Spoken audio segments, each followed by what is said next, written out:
God puts us in nations, in places, not by mistake, but to do a job. What if we opened our eyes to the needs of our colleagues, of our leaders, of our subordinates, and we were a priest on their behalf? Welcome to the Repurposing Business Podcast. My name is Brett Johnson. And I'm Lynn Johnson. And we're going to be talking about how to get our business into God's business.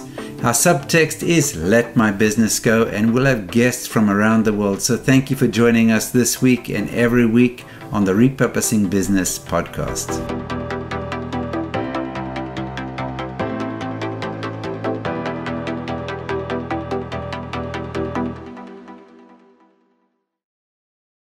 Well, welcome to the Repurposing Business Podcast. I'm here with Talitha Snow. Talitha, what an awesome name. And I know once before we discussed that, I told you that it means honey lamb, which I love the name Talitha.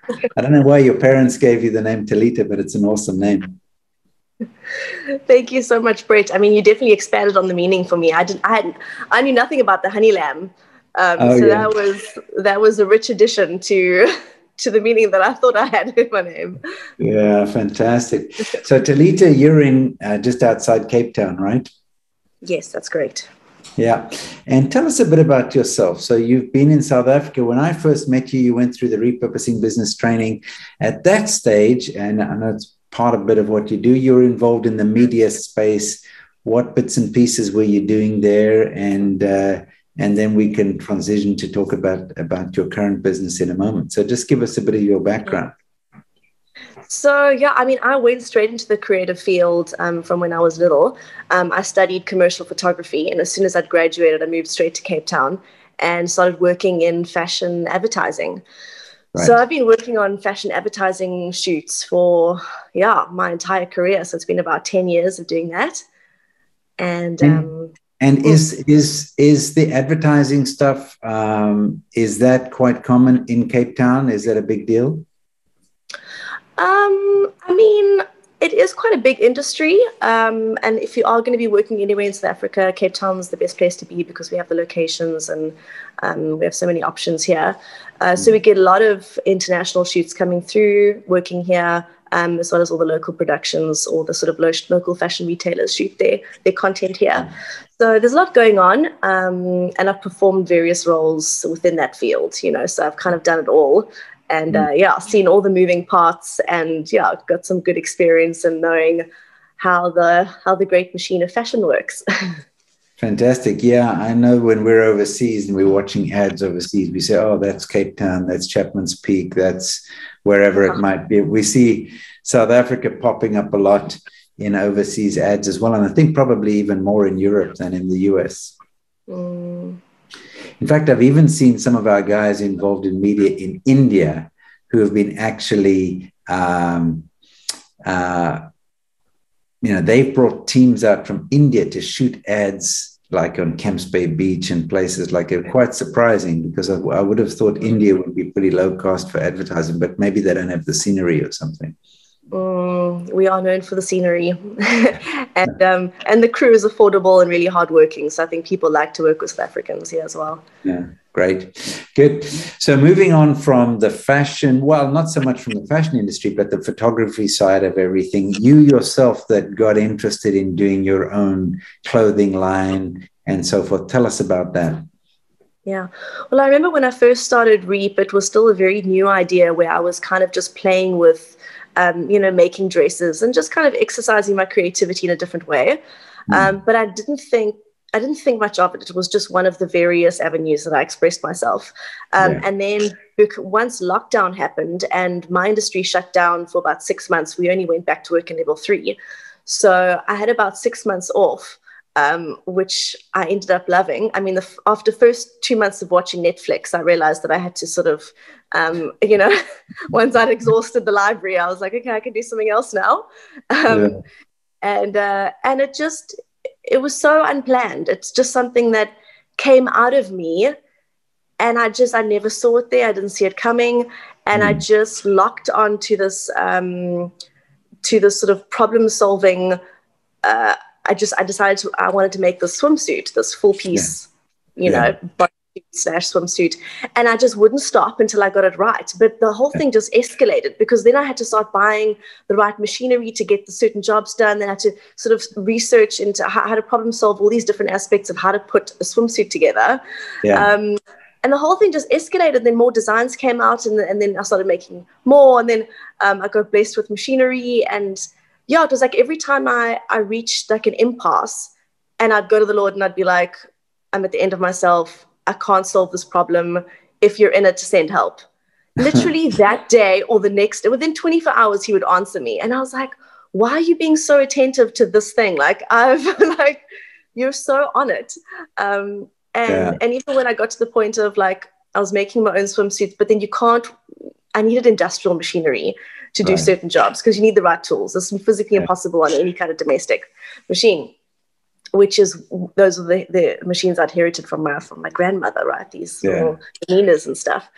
So I remember like leaning on my sewing machine, like crying on it, being like, oh Lord, I can't anymore. Like, I really want to do this, but and then within a week I had an industrial machine in my spare room. I was blessed with the finances to get it, which shook me because I didn't realize that I had the Lord's support, and I didn't know the resources were even available to me for something that I thought he was just,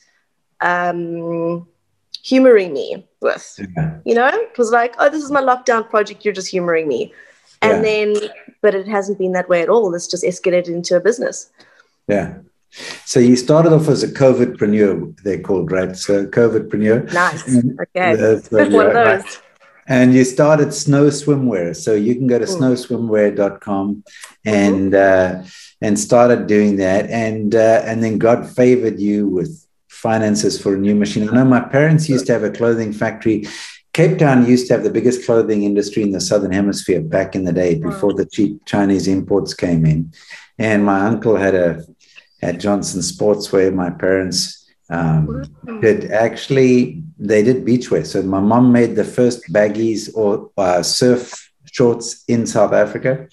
And and they had a business called Coral Coast was the one, Santa Barbara was the other, all of these kind of tropical. They should be phoning you for advice. Yeah, that's right. Yeah, so they did that. So we, when I grew up as a kid, I'd spend like a Saturday morning in the factory, like 120 machinists, all the overlocking machines, all of these kind of deals. And so, I know that business a little bit, but so it's quite a big deal. So now you've got Snow Swimwear, and are you selling on the internet? Are you selling in any retail stores? What's happening?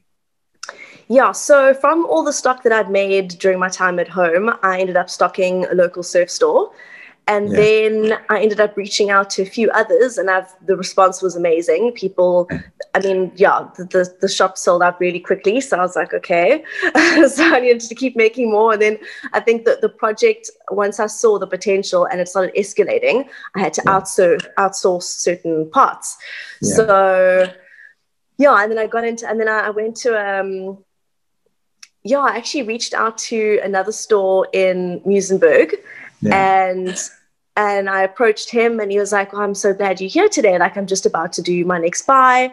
And I said, well, I'm just looking for a consignor. And he's like, well, I'm looking for a supplier. So he said, scale up your operations so you can be my swimsuit supplier. And I was like, cool, I'm down for it. And it sort of came out at the end of the meeting that he was also a Christian. And like the both of us left with the sort of like the presence of the Lord in the meeting. We both kind of like felt the presence of him there. And then he was like, I want to partner with you in this. And I was like, what's happening? And then I left. And then, it just sort of escalated. And now I'm becoming a supplier. I'm transitioning into scaling up the operation. I've now got a CMT outsourced and all the moving parts. And so now I am both a supplier to local industry and also an online store. Yeah, fantastic. So CMT, for those not in the industry, cut, make, and trim, and it's what. So a lot of the stuff is designed, whether it's for an Adidas or a Nike or a Jeep or whatever. It's designed, and then they get people to manufacture it. So, and historically there've been CMT people in Cape Town. So it's fantastic. So good quality stuff, and you can get it done.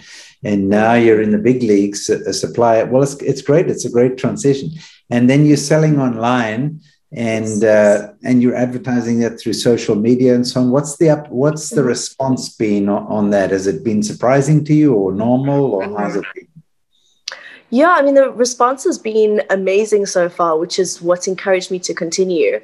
I've actually just finished my new website build today. I just went live. So this is a timely meeting, which is fun. So I'm celebrating that today, because my first website I built myself, but now I've done another build. So the online store is updated. And yeah, I think the response has been amazing, because I went in with the vision of hitting 3 points with swimwear. Yeah. Like, I wanted to make swimwear that was the highest quality, it was comfortable, it fitted beautifully, and it was super stylish. Okay. So, and I've never found swimwear that hit sort of all 3 aspects for me. So that was kind of the problem that I perceived in the industry, and then decided to solve it. Yeah. So I just decided to make what I thought was beautiful, and other girls seem to be loving whatever I'm making. They're like, oh, it's so comfortable, I just want to wear it all the time. Oh, I feel so pretty in it. Like, you know, so when you hear things like that, you're like, oh, wow, I was just trying to solve a problem in my own head. And it seems that, you know, it was a shared thing. So that's been encouraging. So the response has been great. And did it surprise you that, I want to get back to the product in a moment, but so did it kind of surprise you that God was interested in swimwear? It was that... It was very surprising, especially in the middle of a pandemic. I was like, what on earth am I doing making bikinis when the world is falling apart? And it was so interesting, because like it just didn't add up. And then it was so funny, because I came across, I don't know, I think it was a friend who sent this to me. I think it was Lisa. She sent me a beautiful preach by Bill Johnson, where it said, like, in the time of war, create. And I thought that was so beautiful, because you're coming in the opposite spirit of whatever's happening around you. So in a time where there was so much pressure, and in a pandemic where there's just so much anxiety, and there's so much, you know, chaos and uncertainty, you know, what is coming in the opposite spirit look like? And for me, it was like fun and creativity. Yeah. So I think it was maybe also the Lord's way of distracting me, giving me a vision, giving me a focus to kind of keep my eyes set on him, so that you don't become too consumed with whatever's happening around you. So, I mean, in hindsight, I definitely needed a vision and a purpose in a time that felt purposeless. So I think he was doing a few things, which in hindsight felt beautiful. I came across a 17-year-old girl who, during the pandemic, started a little business. It might have been a social enterprise, because she said there was a lot of talk about self-care, but teenage girls didn't have the means for self-care. And she started putting together packages. I think she put together like 6,000 packages with different things in it. And so she funded that herself, and now it's grown into a bit of a movement and so forth. And so I think could even be, I don't know if your customers are in whether they're buying your swimsuits as part of their self-care, but you know, we'll see. It ties in. Love that plan. Yeah. That's fantastic. Now, on your website, you talk a bit about one of your products, or some of your products, being made in an eco-sustainable kind of way. Tell us a bit about that. So I've always loved the idea of creating something beautiful out of things that are thrown away, or out of trash. I love the idea of repurposing, recycling. Sustainability is really important, especially in our current climate. So I try and source a lot of my materials through, some of the range, it's made out of, the fabric is made out of recycled plastic bottles. Okay. So I'm also reliant on sort of fabric manufacturers to do these wonderful things, to make fabric out of plastic. But when they do, I'm there to buy it. Fantastic. Yeah, so that's for just some of the items in your range then. So all the neon colors. So the neons are all recycled. So it's a nice blend. I mean, hopefully we'll get to the point where everything can be recycled, but like I say, maybe once the operation gets so big that I can manufacture my own fabric, that'll be a thing. But You know, you should have a chat with one of our other REAP people that went through training a similar time to you. She lives here in Melkbos, and she does very high-end cotton products. And so I spoke to her about secondary products, recycling old cotton products and making new cotton out of it. And she started doing it. She's got a machine to start to do it. So I'll connect you with her. Wow, Yeah. Yeah, that came out of a conversation in the REAP training. Well, what about secondary products? You know, so, and then I said, well, she's replacing in hotels sheets, for example. Then they throw the old ones away. She's getting them, has a machine to reprocess those to make fresh cotton out of old cotton. So, yeah, so just interesting. Yeah. Love that. Yeah, that's good. That's good. Yeah. So, Talitha, so you've seen God come through for you in some surprising ways. And it's, I guess it's encouraging when God does a miracle or gives you some favor, like with the surf shop in Muizenberg. I guess you find it encouraging that God is smiling on your business. Absolutely. And I think what's been so interesting for me, it's like you learn God in a whole new way when you're an entrepreneur, when you're partnering with him in a business. I suppose anything that you partner with him in is a whole new adventure. But yeah, I think I've seen a new level. Yeah, there's a new level to our relationship now. And just, yeah, it feels good to be doing something where you feel like he's so present in. You know, you've become almost addicted to it. You start thinking every day, sort of like, okay, well, Holy Spirit, where are you today? I don't want to be anywhere where you're not, you know, like where are you leading this? How can I partner with you even more? How can I hear you even better? It becomes, I mean, it's like a treasure hunt, you know, and sort of one little dot leads to the next and the next. And I mean, I don't know how people live without him. It must be so boring. Yeah. And that's fantastic. So you're waking up in the morning, wonder what God's already been up to, and you follow him around for the day. Yeah. And so what's your dream? Where does this thing go for you? Have you been thinking about that a bit? Yes, I actually have. I would like Snow Swimwear to become a household name. I'd like us to rival Speedo. I think we can. So God willing, let's see what he has in mind.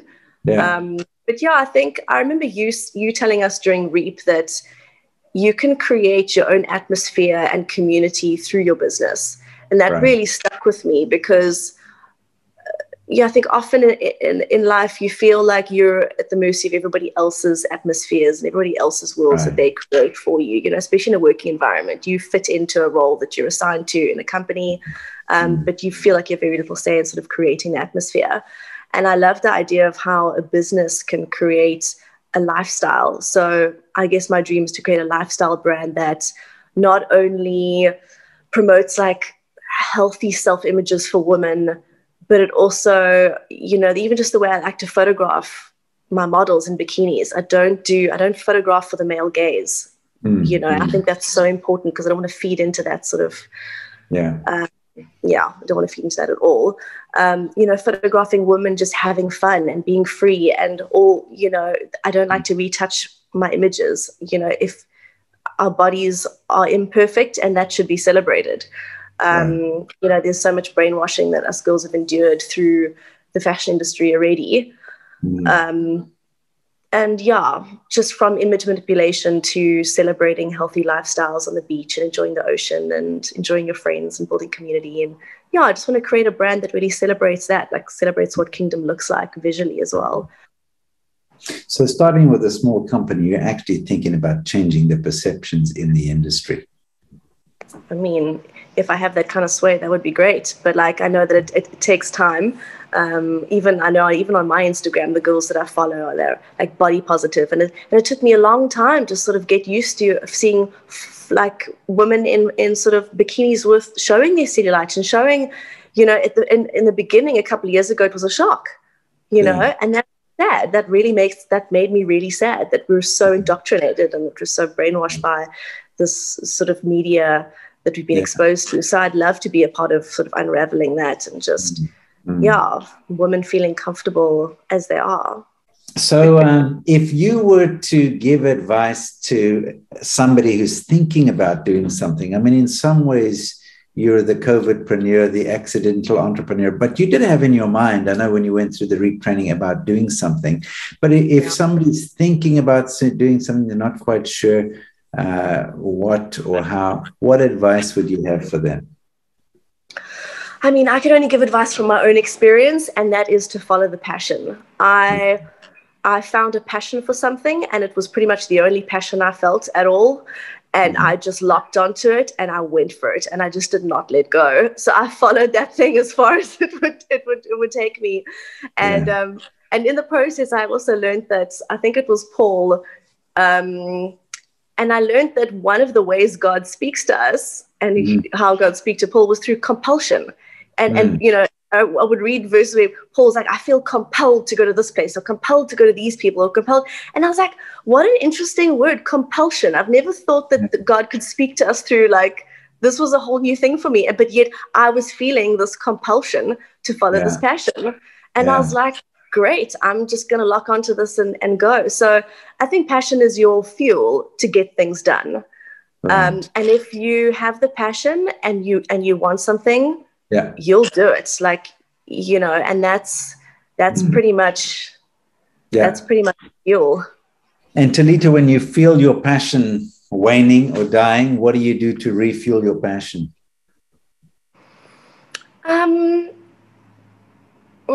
Probably like a redirection. So for me, I haven't felt that yet with swimwear particularly, but there are moments where you reach like a bit of an impasse. Or you kind of feel like, oh, if I go down this road, I'm just going to lose a little bit of interest. Then you just don't go down the road. Like people have come to me, you know, certain people in the journey, and they come and they're like, oh, I want you to stock this store, or I want you to partner with me. And then I'm just like, but no, I'm not feeling it. But if I'd said yes, I would have partnered with something that would reduce the level of passion that I'm experiencing.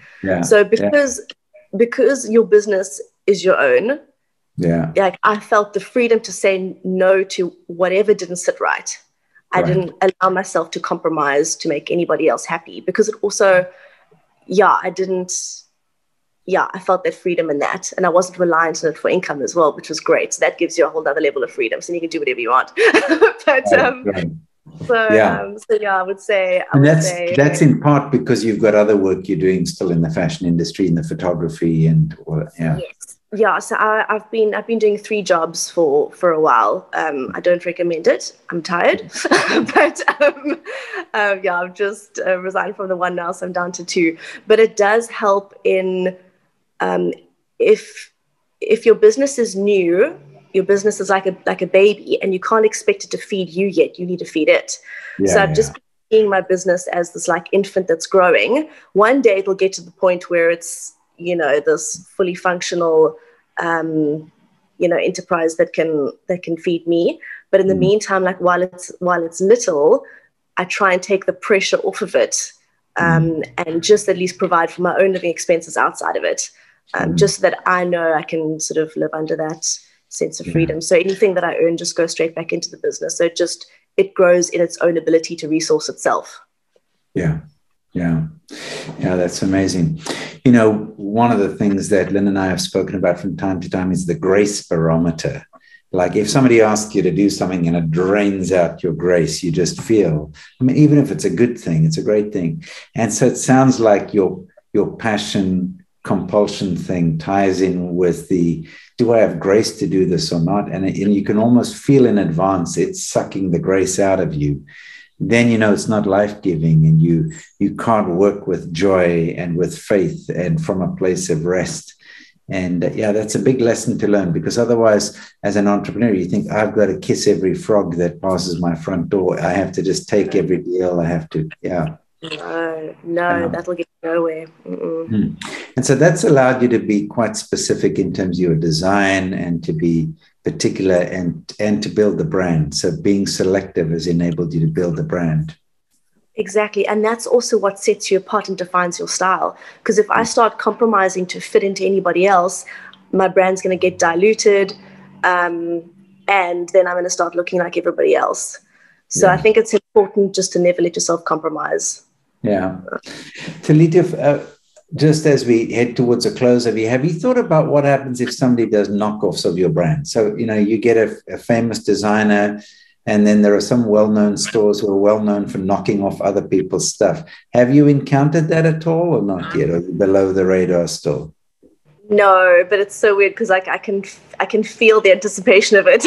Like I feel like it might be inevitable at some point. I don't even know how to deal with that. I know that I would be upset. But yeah, at the end of the day, I wouldn't know how to handle that yet. I'd probably politely reach out and be like, hey, if you like my designs, let's collaborate, be a gentleman about this, But yeah, I mean, at the end of the day, we all got to look after our own products. Yeah, I mean, as the scripture says, at the end of the day, promotion doesn't come from the north or the south or the east or the west, but from the Lord. And in many respects, you're trusting God to promote your business. And it sounds like he's been doing a great job at that so far. Yeah, he's been good. Fantastic. So, Talitha, thank you so much. Thanks for sharing your story. And people can find you at snowswimwear.com, right? Mm-hmm. That's and correct. you're shipping anywhere in the world, I believe. Mm-hmm. That's correct. But how does that work? Do people know what sizes they are and so on? Have you got that all waxed? Have you got that all figured out? Yeah, I know that is a hard one, but it's okay. I've got a size guide on my customer service page. So you can basically just take your own measurements at home, anywhere in the world, and then you can see what size bikini is going to fit you. So, and a lot of my bikinis, I try and keep the styles as adjustable as possible. So a lot of them, a lot of mine, you could pretty much like gain a dress size or two and it'll still fit, it's kind of, it's got space to move, which I find important. I think sizing should be helpful there, but Fantastic. Well, Talitha, well done. Great to see that you fired up a new business. Good to see your passion and good to see God's favor on what you're doing. And, the miraculous orders, the supplying of machinery and equipment that you need, and just the delight that you have in partnering with God. Thank you so much for sharing your story. Oh, thank you so much, Brett, for having me. I hope it's encouraging to someone. I'm sure it will be. And we look forward to seeing Snow Swimwear at the Olympics here. I don't think they're going to be doing stuff in bikinis in the Olympics, but you never know. If you're going to replace Speedo, you might have to expand. Oh, yeah, I've got some sports suits coming out. Fantastic. I like it. Great. Well, thank you so much, Talitha. Awesome. Thank you so much, Brett.